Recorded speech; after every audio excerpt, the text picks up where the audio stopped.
Work-life balance is a choice. Say yes to what can be achieved and say no to what is not possible in the allotted time.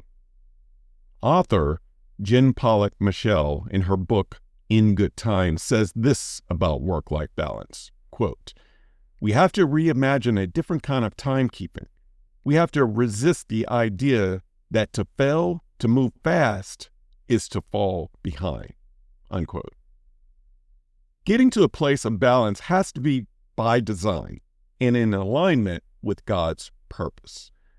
With that being said, going from a burned out life to a balanced life is not an overnight sensation. It's a long and tedious process that is first designed and then rigorously implemented.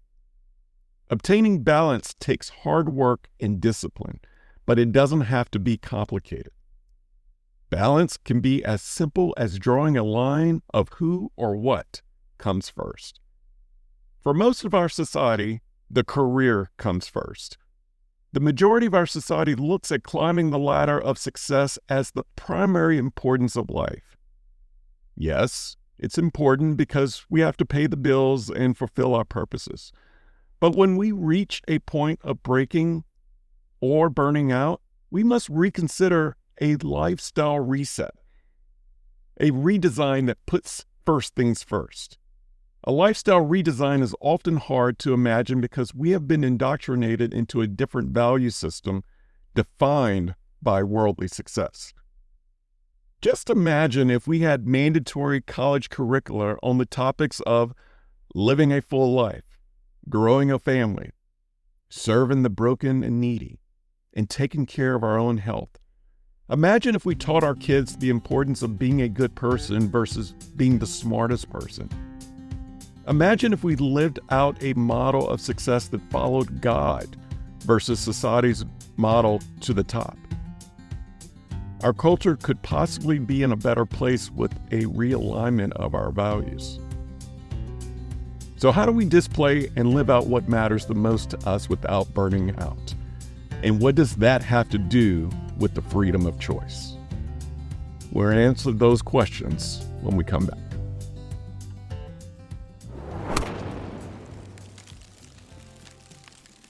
You are listening to the Work Life Eubiosis podcast with your host, Charleston Edwards. If this is your first time here, welcome. My goal is simple: to eradicate burnout and to bring harmony, purpose, and balance to this world, starting with the family. My hope is that this show and the story shared will provide encouragement and ideas that will be valuable to you on your journey to work-life freedom. So let's dive in to today's episode.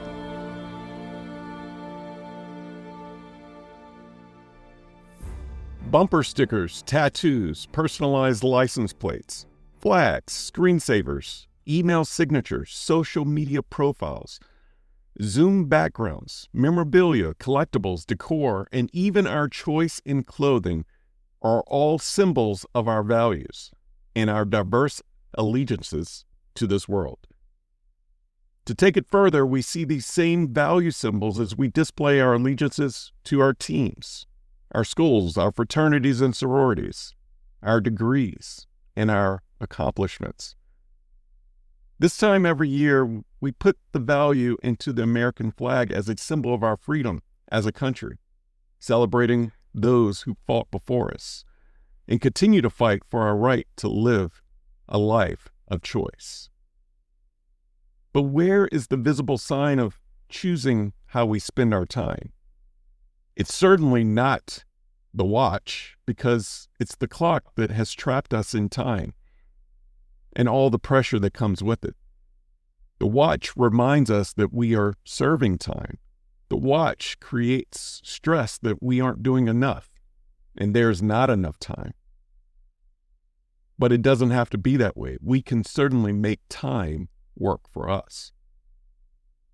One would argue that our values are on display in our calendars. This is where most of us plant our flags. Let's pause for a second and look at the next 3 months on the calendar. What does it say about your values? Does it display the value of flexibility, the value of rest, the value of family, the value of hospitality, the value of friends, the value of fully living? Or does the calendar give you anxiety, fear, overwhelm, or stress? Only you can examine and contemplate if the time you're spending is in alignment with what you truly care about in this season of life. Upon examination of the calendar, we all have to make a choice. We can choose balance. We can choose flexibility. We can choose freedom. Choosing a lifestyle of balance, flexibility, and freedom comes with action. It's the action that becomes a symbol. Practically, what does that look like? Here's a few ideas that have worked for me. Going for a walk before opening an email in the morning. Creating a meeting-free day or perhaps 2 days each week. Scheduling and having a lunch date with a friend or loved one, or even a phone call each week that's not related to work. Putting down the device when kids are asking for attention. This one's a hard one for me, but it's one that I continue to try to exercise. Removing vanity tasks from the to-do list that don't matter to the greater goals of work. Going to bed earlier with a book instead of working into the late night hours. Putting white space between back-to-back meetings. Or dedicating a full month or multiple weeks to not work and spend more time being intentional with faith and family. Taking that vacation. Choosing balance and redesigning the schedule always comes with conflicts, compromises, and consequences. These 3 themes are the essence of the battle for work-life balance, freedom, and purpose. These themes are the essence of the cost analysis in our choices. At the end of the day, what is going to pay off the most? Are we choosing joy, health, family, and spiritual growth? This episode is brought to you by Own Your 5 to 9, an organization committed to freeing families of the rat race and burnout. Every organization has a leader, mission, and a set of values that drives the organization. But this is commonly missed in the most important organization in the world, the family. An organization has one mission for how it will impact the world. Why not the family? An organization goes into strategic planning routinely to align its values, mission, and projects. Why not the family? Whose Home, a strategic planning guide for families, is a workbook and a tool needed in all households. Whose Home takes a strategic planning approach with 10 guided exercises to define your core family values, family mission, and tools to operationalize how your family does life together. If your family is facing a big decision, Whose Home is for you. If you're considering a career pivot, Whose Home is also for you. If you desire more intentionality and harmony in your home, Whose Home is for you. Create a healthy culture, not a hustle culture, at home. Visit ownyour5to9.com to claim your copy today. Burnout is real, and burnout is deadly. Stress compounded on our poor relationship with diet, sleep, and community causes disease, depression, and disaster. But all is not lost. We have the freedom of choice to redesign our calendars starting right now. Maybe it's more rest. Maybe it's more family time. Maybe it's moving down the ladder. Maybe it's the choice to go part-time. Maybe it's finding a different industry to work in. Maybe it's going on a longer vacation. Maybe it's cleaning up the diet. Maybe it's spending less time trying to perfect everything. Maybe it's putting away numbing vices. Maybe it's getting out into nature more often. We don't have to remain trapped. We have a multitude of options. We have the freedom of choice. We will always have days where we don't get it right, We all do. But I'm here to tell you that the cure to burnout starts with the pursuit of God. The rat race is a trap to burn us out. We have the freedom to get out of what society tells us to do. Freedom is releasing the need to go after the same prize as everyone else. Accolades, achievements, rank, and status are great, but they are all empty calories. None of that matters more than our souls, our hearts, and wisdom. This rat race is disguised as the American dream, and it's fool's gold. It's an age-old distraction. This life isn't about material success or status. A full life is fueled by love. Love for God, love for others. Yes, hardships, challenges, and suffering happens. Seasons come where we will be overwhelmed, no matter what our best laid plans are. There is a time where we finally will realize that we alone don't have control. God has control.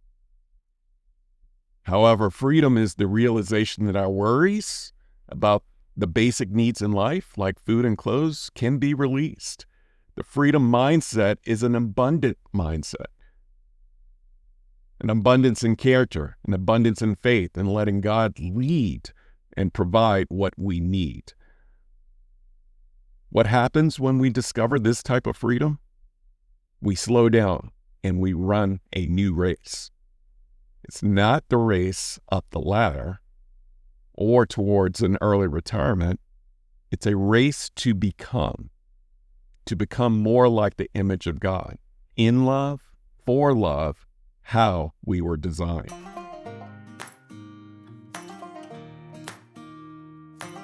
In Galatians 5:13, the Apostle Paul writes, "For you were called to freedom, brothers. Only do not use your freedom as an opportunity for the flesh, but through love, serve one another." This is freedom. It's our choice to align with the will of God.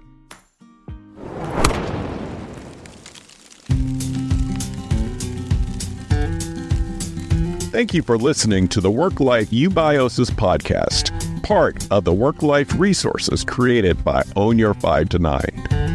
I hope that you have found encouragement and a few ideas to strengthen your journey to purpose, freedom, and balance. Have you overcome burnout and found a new way of life? Millions around the globe are still at the risk of burnout and losing it all. And your story may be the one that sparks not only a dream, but action. Visit ownyour5to9.com for more information and submit your story.